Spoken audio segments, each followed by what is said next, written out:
네, 재고자산 5장입니다. 여기서는 문제가 보통 3문제는 최소 나오는 것 같아요. 좀 많이 나오고 중요한 것도 많고요.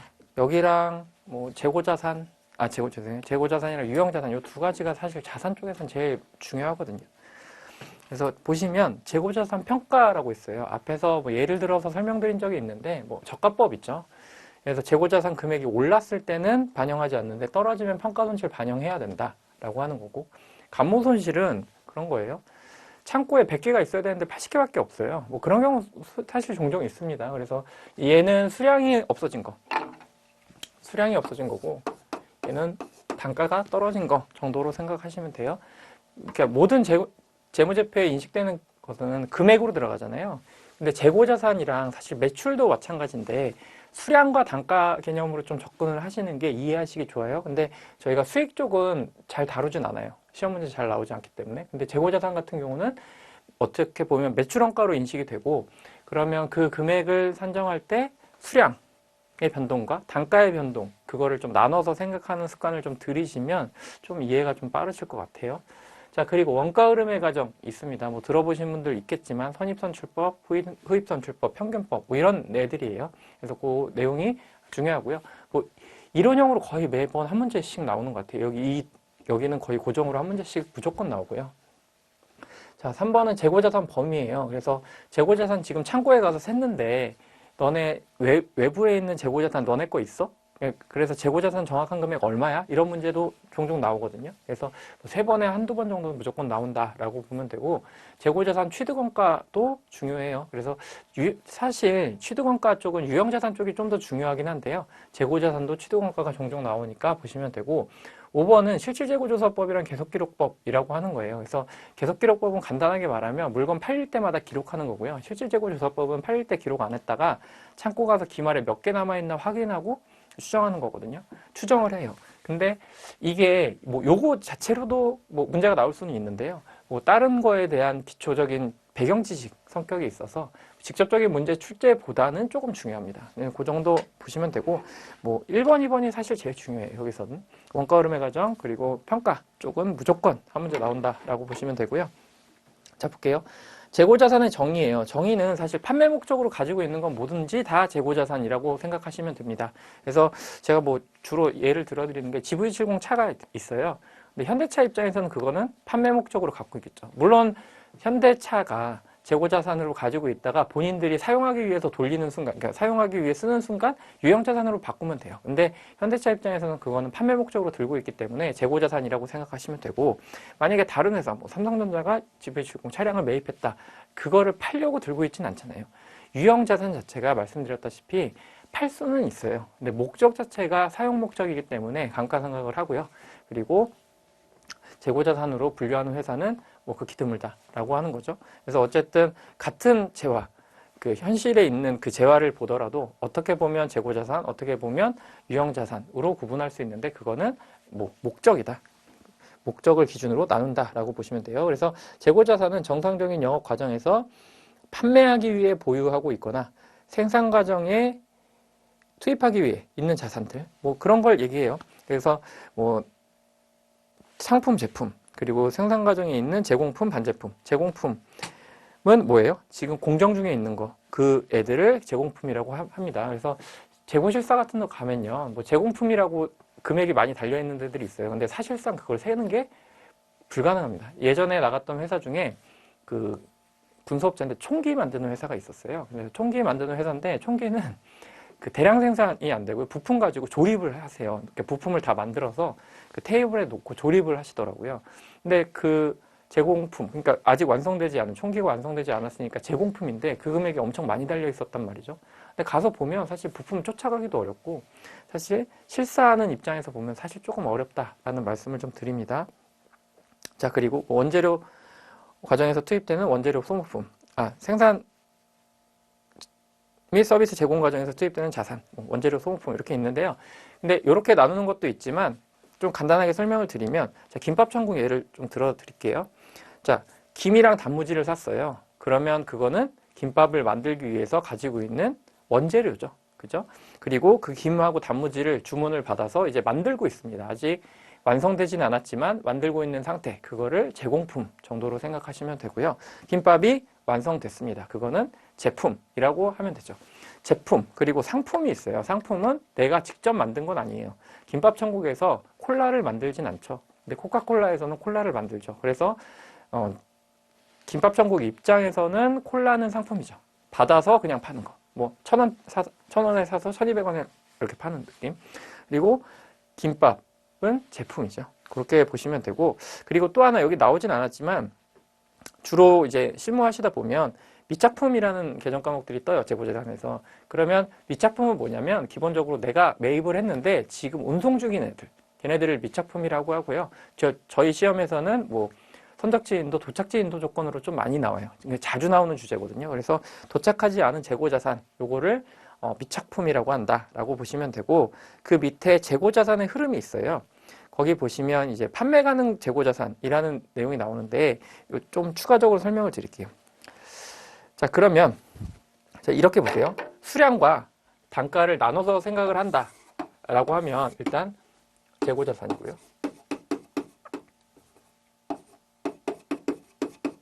재고자산은 기초에 몇 개 있었고 단기에 매입을 몇 개 했고, 그리고 판매죠. 판매를 보통 매출원가로 기록하고 나머지를 기말 재고자산으로 하면 되죠. 예를 들어서 얘네가 10개가 있었어요. 그리고 90개를 단기에 매입했다라고 가정을 하면 단기에 팔 수 있는 수량은 총 몇 개예요? 그죠? 100개죠. 그러면 이쪽에서 매출원가가 만약에 매출원가 판매가 30개 됐다 라고 하면은 기말에 몇 개 남아 있어야 돼요? 정상적인 회사라면 70개가 남아 있어야 되고, 만약에 기말에 30개가 남아 있다 라고 하면은 70개가 팔렸겠거니 하는 추정을 할 수 있잖아요. 그래서 말씀드리고 싶은 건 뭐냐면 이쪽 있잖아요. 판매 가능 재고. 물론 지금은 수량으로 설명을 드렸지만 재무제표에는 무조건 금액으로 들어가니까 여기에 당연히 각각의 단가가 곱해지겠죠.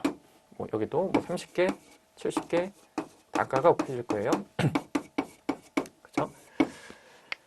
그래서 차변에 있는 금액들은 일단 저희 회계 쪽에서는 고정값이라고 봐요, 거의. 그래서 얘네들은 대부분 고정이다. 그리고 이 고정값을 판매하느냐 아니면 기말에 남겨놓느냐, 요거를 가지고 이제 회계 처리를 한다라고 보시면 돼요. 그래서 보통 이쪽 차변 쪽에서 문제가 나올 수도 있어요. 아까 말씀드린 것처럼 그 재고자산의 취득원가 있잖아요. 취득원가를 보면 요거랑 관련시켜서 생각하시면 되죠. 야, 얼마에 샀어? 이거잖아요. 근데 90개를 샀는데 취득원가라고 하는 건 얼마에 샀어? 라고 물어보는 게 이 취득원가죠. 그죠? 그리고 재고자산의 평가 있잖아요. 평가는 이 남아있는 기말 재고자산 중에 몇 개가 없어졌어? 이게 감모손실이고요. 그리고 그 남아있는 애들이 금액이 어떻게 떨어졌어? 가치가 어떻게 떨어졌어? 라고 하는 게 평가손실이라고 보시면 돼요. 그래서 사실 재고는 요 표만 다 이해해도 다 가능합니다. 뭐 이론적으로는 그래요. 근데 실질적으로 뭐 이거 안다고 뭐 문제를 다 풀 수 있는 건 아니고요. 자, 그리고 하나 좀 빠뜨린 게 있어서 설명을 드리면, 저희가 이제 재고를 분류를 하잖아요. 아까 GV70 가지고 판매 목적, 그리고 사용 목적에 따라서 재고자산, 그리고 유형자산으로 구분한다라고 말씀드렸는데, 요거 하나 좀 더 해볼게요. 자, 토지랑 건물이 좀 특이해서 그래요. 나중에 유형자산 공부할 때도 제가 한 번 더 언급 드릴 겁니다. 근데 토지랑 건물은 좀 특이해요. 자, 토지랑 건물을 판매 목적으로 들고 있다. 이런 회사는 사실 별로 없긴 합니다. 근데 판매 목적으로 가지고 있을 수 있죠. 왜냐하면 부동산 중개업을 하는 회사들이 재고자산을 가지고 있을 수 있어요. 그러면 우리는 판매 목적이기 때문에 이거를 재고로 분류하죠. 그 미국의 트럼프 있죠. 이쪽 그런 회사, 트럼프 주식회사 같은 경우는 뭐 재고로 분류할 거예요. 뭐 재무제표를 직접 본 적은 없지만. 자, 그리고 사용 목적. 이게 일반적이죠. 사용 목적. 이거는 뭐예요? 유형자산으로 분류하죠. 얘 때문에 하는 겁니다. 얘 때문에. 뭐 지금 직접적인 관련은 없지만 나온 김에.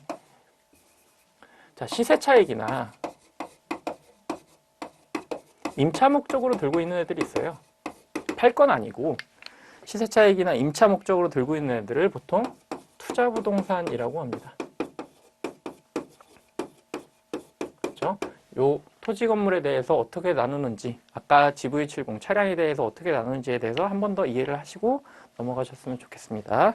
자, 그러면 70페이지를 가볼게요. 재고자산의 범위예요. 여기서 나오는 거는 이거예요. 내 거냐 아니면 누구 거냐, 그러니까 내 소속이냐, 저 재고자산이 내 거냐 아니면 네 게 아니냐, 요걸 묻는 거예요.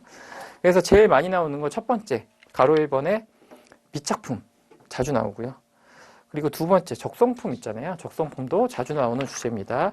그리고 뒤로 가셔서 5번에, 반가로 5번에 반품 조건부 판매, 요 5번에 반품 조건부 판매도 자주 나오는 주제예요.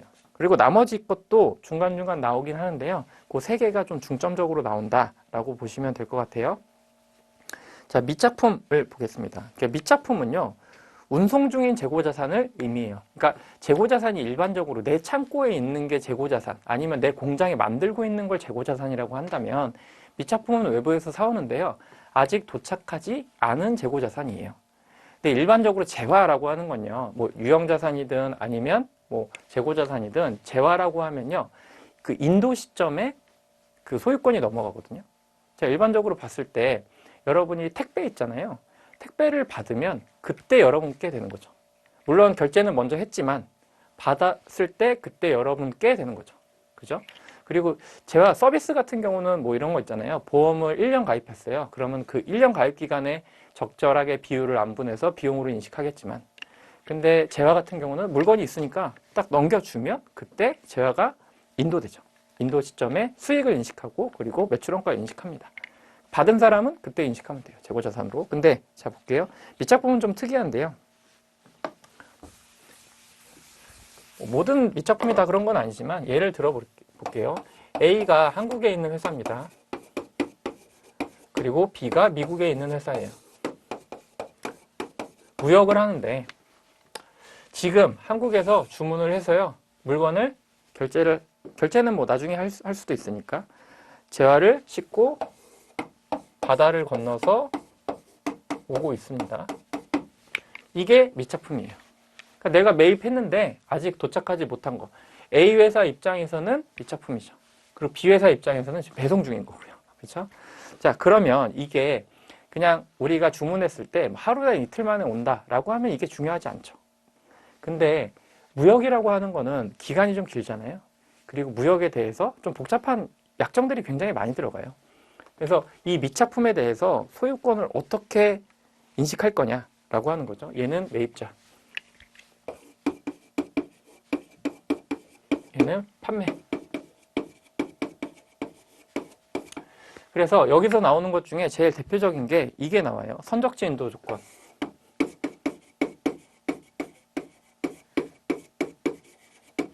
그리고 도착지 인도 조건, 이런 게 나옵니다. 왜냐하면 이 기간 자체가 길기 때문에 이때 뭐 사라지거나 했을 때 책임 소재를 분명하게 하기 위해서 이런 무역 용어들이 나와요. 자, 그러면은 자, 보세요. 첫 번째, 소유권 이전 시점.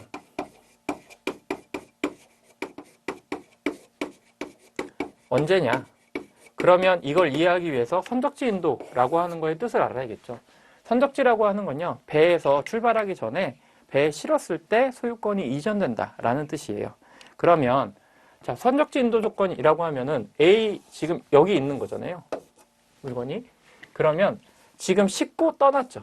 떠나는 순간, 정확히 말하면 싣는 순간에 이 자산에 대한 소유권은 A한테 넘어간다. 그런 조건이 선적지 인도 조건이에요. 그래서 소유권 이전 시점은 언제냐? 선적시예요. 그러면 이때부터 A 겁니다. 아직 도착하지 않았지만 A 거예요. 그러면은 일반적으로 봤을 때 이 운송비, 이 선적비 같은 거, 그리고 보험료 같은 거 누가 부담하는 게 맞아요? A 거니까 A가 부담하는 게 맞겠죠. 일반적으로는 그래요. 근데 뭐 조건을 다르게 해서 다르게 접근할 수는 있겠지만 어쨌든 우리가 싣는 시점부터 A의 소유가 되기 때문에 A가 운송비 및 위험 부담 그리고 보험료를 부담하는 게 일반적이라고 보시면 돼요. 자, 도착지 인도 조건은요. 도착지 인도 조건은 지금 가고 있잖아요. A 딱 공장 앞에 저 물건이 배달됐을 때, 우리 택배 받듯이 배달됐을 때 도착 시점. 그때 소유권이 이전됩니다. 이해되시죠? 자, 그러면 또 하나 추가적으로 좀 보면, 자, 매출 인식 시점이에요.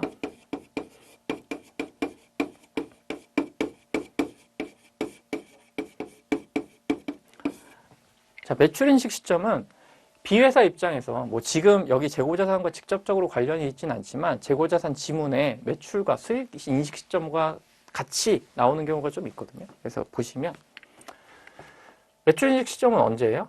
소유권이 이전됐을 때 그때 매출을 인식하면 되잖아요. 이것도 동일하게 선적시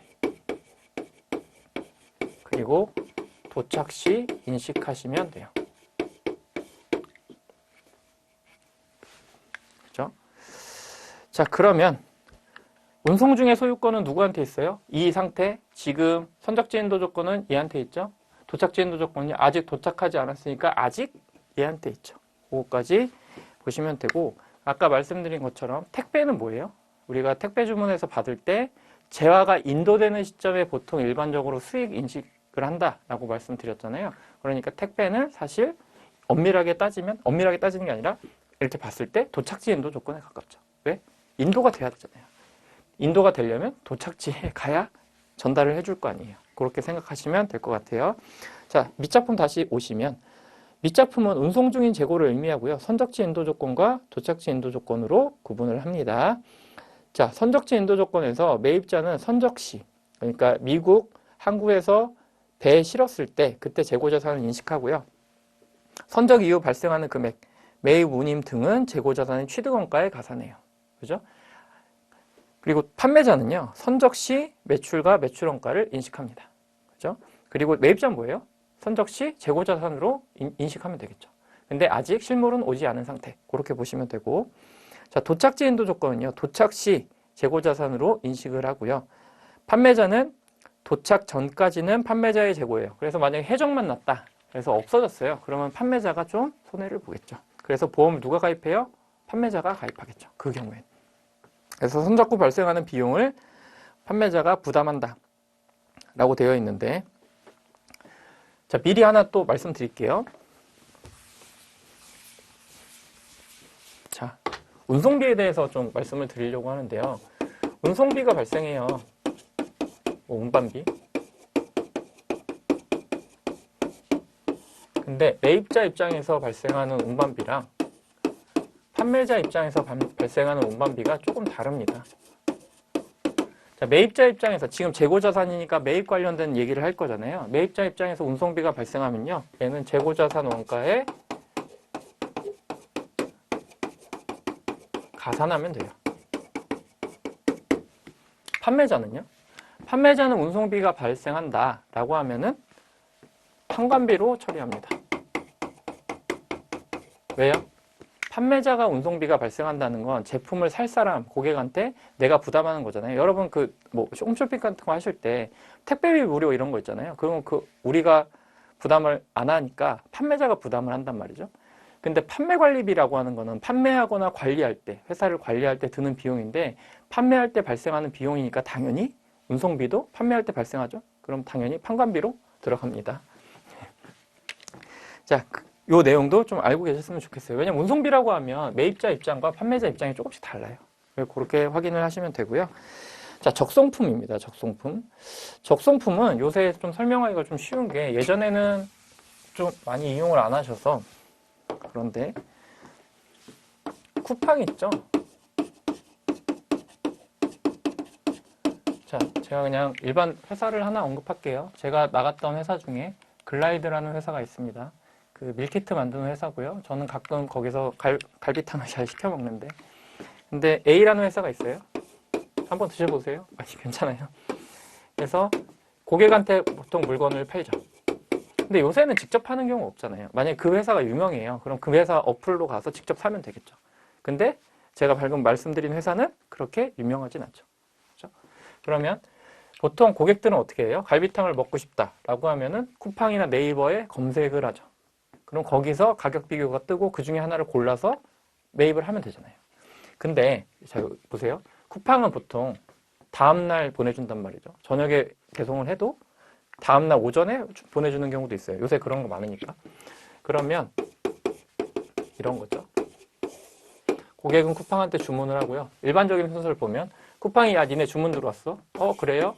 이렇게 가겠죠. 이러면 하루 만에 못 와요. 그러면 쿠팡 창고 있죠. 쿠팡 창고에 이 갈비탕을 미리 갖다 놓는 거예요. 그러면 주문 왔을 때 주문 받고 일단 물건 나가고 나중에 야 니네 팔렸어 니네 거 얘기하면 수수료를 달라고 하겠죠. 수수료를. 그렇죠? 이런 구조거든요. 그래서 이 A라는 회사가 재고자 자산을 쿠팡 창고에 갖다 놨잖아요. 그러면 A 회사 창고도 있을 거 아니에요. 얘네 창고도 있을 건데 여기에는 이게 없어요. 물론 있겠죠. 근데 일부분을 여기다 갖다 놓은 거니까. 그래서 A 회사 제품임에도 불구하고 뭐 다른 목적에 의해서 쿠팡에 갖다 놓은 이 제품을 이 재고자산을 적성품이라고 해요. 그럼 적성품의 특징이 뭐냐? 소유권은 얘 거예요. 그러니까 만약에 쿠팡이 얘를 사서 본인들이 직접 판다라고 하면은 이 사는 순간 이 갈비탕 재고자산은 A 게 아니겠죠. 근데 일반적으로 그렇지 않고요. 쿠팡은 대행만 해주는 거예요. 수수료만 받는 거죠. 그죠? 그렇기 때문에 A 회사는 쿠팡 창고에 갖다 놓은 얘를 적성품이라고 해요. 소유자 누구 거냐? 당연히 A 거예요. 그죠? 그리고 뭘 알아야 되는 게 뭐냐면 이런 거예요. 여기서 얘의 원가가 100원이었어요. 근데 여기 배달해야 되죠. 운송해야 되잖아요. 그 운송비가 발생했단 말이에요. 그러면 얘는 얼마예요? 110원이 돼요. 운송비 누가 부담해요? 당연히 A가 부담하죠. 그죠? 그러니까 100원짜리 원가 재고자산에서 여기 이 창고로 보내는데 10원이 발생했다. 그럼 이 적성품의 가치는 얼마예요? 110원이죠. 운송비가 발생했고 누가 부담했어요? A가 부담했기 때문에. 누구 거예요? A 거예요. 이게 중요해요.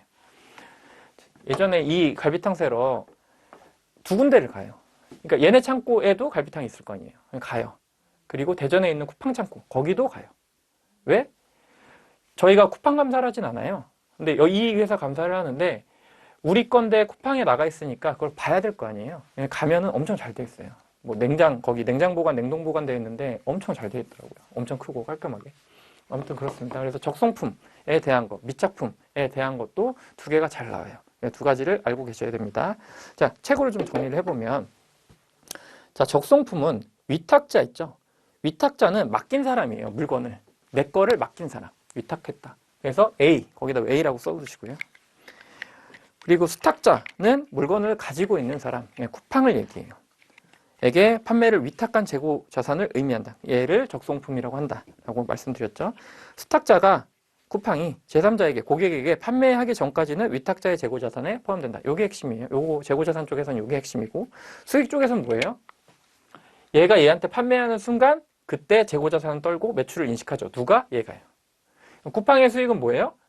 팔았으니까 야 수수료 줘. 그게 수익이라고요. 쿠팡 입장에선.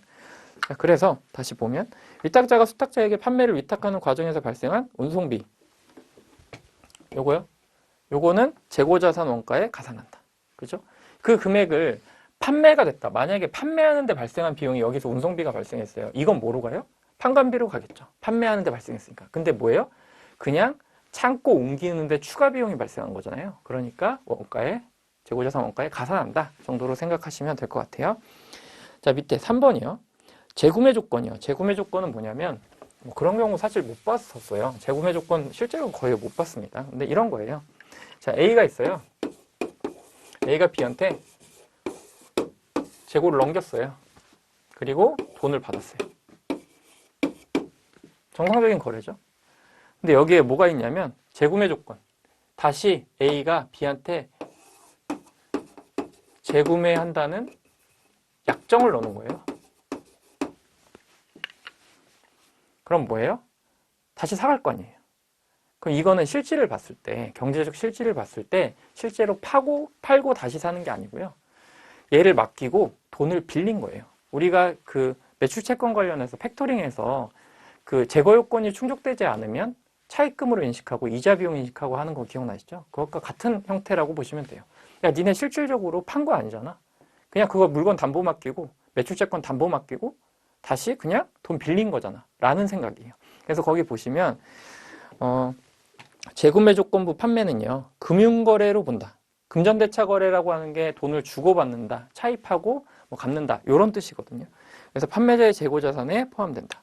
그러니까 이게 만약에 정상적인 거래였으면 이 A 회사에서 얘로 넘어가는 순간 재고자산은 A 게 아니고 B가 되겠죠. 근데 뭐예요? 이거 실질을 보니까 이거 그냥 맡겨놓고 니네가 돈 빌린 거야.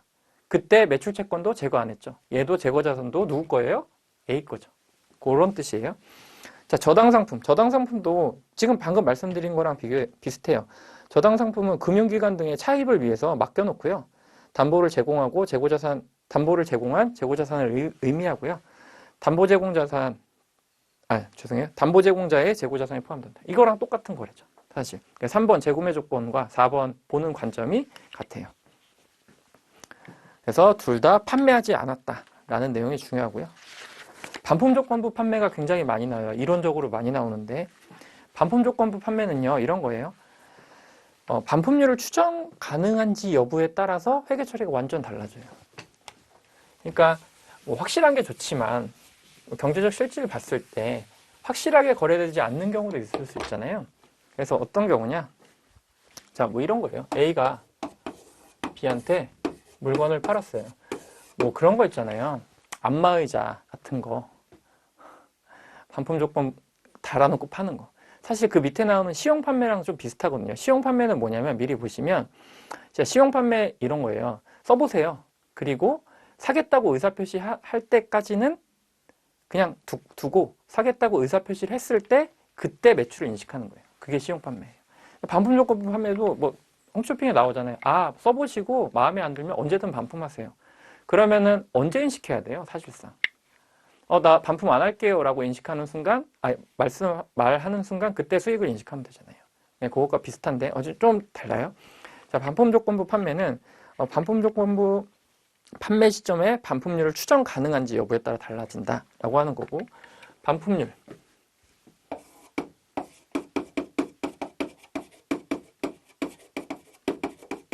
추정이 가능하고 추정이 불가하다, 요 차이가 있어요. 자, 그러면 회계 처리 먼저 볼까요? 반품률을 추정 가능해요. 그러니까 만약에 100개를 팔았는데 100개 중에 여태까지 보니까 90개는 보통 팔렸고 10개 정도 반품됐다더라 라는 생각이 들면, 만약에 반품률 100개 중에 반품률이 10%다 라고 하면 반품될 것으로 예상되는 애들 빼고 나머지는 팔았다고 보시면 되죠. 그럼 팔았다고 하는 건 뭐예요? 매출을 인식하고 매출원가를 인식하고 재고자산을 내 장부에서 제거하면 되는 거죠. 100개 팔았는데 90개는 팔릴 것 같고 10개는 반품될 것 같아요. 그럼 90개에 대해서만 매출 인식하고 매출원가 인식하고 재고자산 제거하면 되잖아요. 그죠? 근데 반품률 추정이 안 돼요. 그러면 모르잖아요. 모르는 걸 인식할 수는 없잖아요. 그래서 반품률이 추정이 되면 반품률 추정되는 것만큼 A 회사 재고자산에서 제외하면 되고요. 제거하면 되고, 추정이 안 된다 그러면은 추정될 때까지 기다리는 거죠. 그죠? 일단 인도 시점에서는 반품률 추정됐을 때는 추정되는 것만큼 제거, 추정 안 되면 그냥 내 거라고 생각하시면 될 것 같아요. 자, 정리를 한번 해볼게요. 반품률 추정이 가능하다라고 하면 인도시 재고자산에서 차감한다. 얼마만큼요? 반품이 안 될 것 같은 금액만 인식하면 돼요. 자, 그리고 반품률 추정이 안 된다 그러면 인도시 재고자산에서 차감할 수 없어요. 그러니까 판매가 안 됐다라는 뜻이죠. 근데 반품 기간이 종료됐어. 그러면은 그 시점에 매출과 매출원가 인식하면서 재고자산을 제거해 주면 되죠. 그렇죠?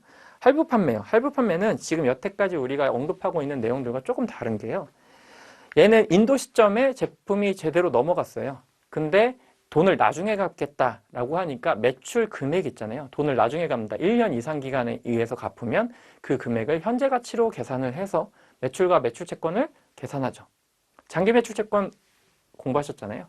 그런 개념이지 이거는 인도 시점의 문제는 아니에요. 그래서 할부 판매는 언제예요? 인도하는 시점에 그 재고자산을 제거해주면 된다. 나의 장부에서. 그때 수익과 매출원가를 인식해주면 된다라고 하는 거예요. 자, 시용 판매는요. 이게 나중에 수익 쪽에서도 나오거든요. 그래서 매입 의사를 표시한 순간에 재고자산을 제거하고 매출원가를 인식하고 매출을 인식하면 된다. 자, 시용 판매는 고객이 먼저 재고자산, 시용품을 사용하고 나중에 매입 여부를 결정하는 조건으로 판매하는 형태이며 고객이 매입 의사를 한 날 수익을 인식하고 재고자산에서 차감한다 라고 하는 거예요. 반품조건부 판매를 조금 더 정리를 해볼게요. 좀 자주 나와서. 자, 요런 예를 들어드리겠습니다. A가 있고요. B가 있습니다. 반품조건부로 팔았어요. 100개를. 단위당 100원에. 그리고 반품은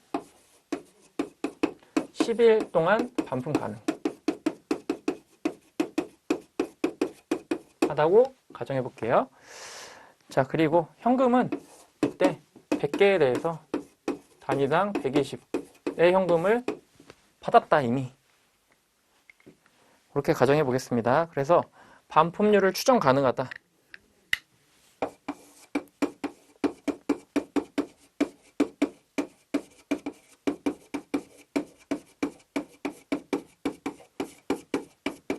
이 상태다 라고 가정을 하고 볼게요. 자, 수익인식 시점은 언제예요? 반품률 추정 가능하면 인도 시점이죠. 근데 몇 개만 해요? 자, 10%라고 하면은, 자, 100개 중에 팔릴 것으로 예상되는 개수는 90개죠. 그죠? 그러면 매출원가는 얼마 인식해요? 단위당 100이니까 100으로 인식하면 되죠. 지금 재고자산이니까. 수익은요? 똑같아요. 100개를 팔 거고 그 중에 10%는 반품될 거니까 지금 90개 정도 팔린 거야. 그래서 단위당 120이니까 얘는 매출, 얘는 매출원가. 이렇게 인식하면 되겠죠. 그죠? 재고자산은 인도 시점에 제거해주면 된다라고 하는 거고요. 반품률을 추정 못해요.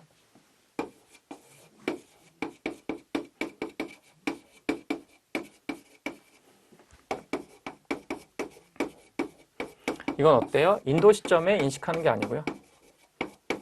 언제요? 10일 반품 가능 기간 줬잖아요. 만약에 반품 가능 기간까지 반품 의사가 없다라고 하면 팔린 거잖아요. 이 반품 기간이 종료되는 시점에 매출을 인식하고 재고자산을 제거해주면 되죠. 그렇죠? 이 정도 정리를 하면 되고, 자, 중요한 거 정리를 한 번 더 해볼게요. 자주 나옵니다. 그래서 보시면 자, 지금 재고자산이잖아요. 재고자산 포함 여부.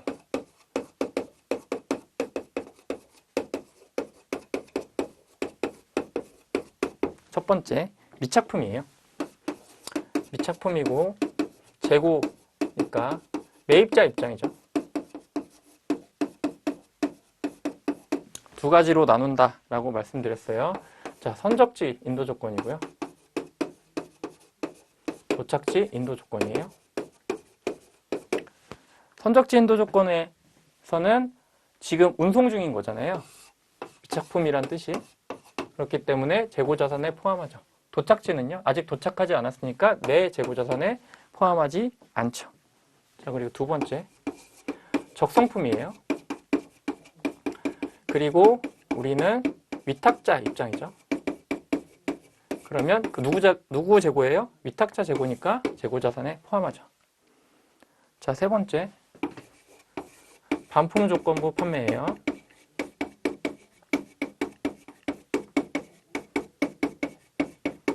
이것도 두 가지로 나눠요. 항상 이 두 가지로 나누는 걸 생각하세요. 문제에서 이론 문제 나오면 이 두 가지로 나눠서 항상 물어봐요. 자, 반품률 추정하면 그러면 추정치 제외하고는 팔렸잖아요. 팔렸으니까 내 재고가 아닌 거죠. 근데 반품률을 추정하지 못하면 저 반품 종료 기간까지는 누구예요? 판 사람 입장이니까 내 재고가 맞죠. 얘는 판매자 입장이고요. 자, 네 번째, 시용 판매예요.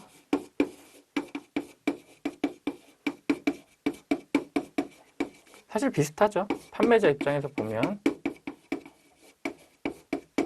시용 판매 인도했어요. 근데 고객의 의사 표시 전, 고객이 사겠다는 의사 표시를 아직 하지 않았어요. 누구 거예요? 내 거죠. 그래서 재고자산을 포함하죠. 근데 의사표시를 했어요. 그럼 매도했죠? 재고자산 팔린 거죠. 그래서 그때 장부에서 재고해주면 된다. 요 내용을 좀 알고 계셔야 돼요. 시용 판매가 조금 덜 나오긴 하는데 1번, 2번, 3번은 굉장히 많이 나오거든요. 그래서 요거 정도는 확실히 알고 가셔야 된다라는 말씀을 드립니다.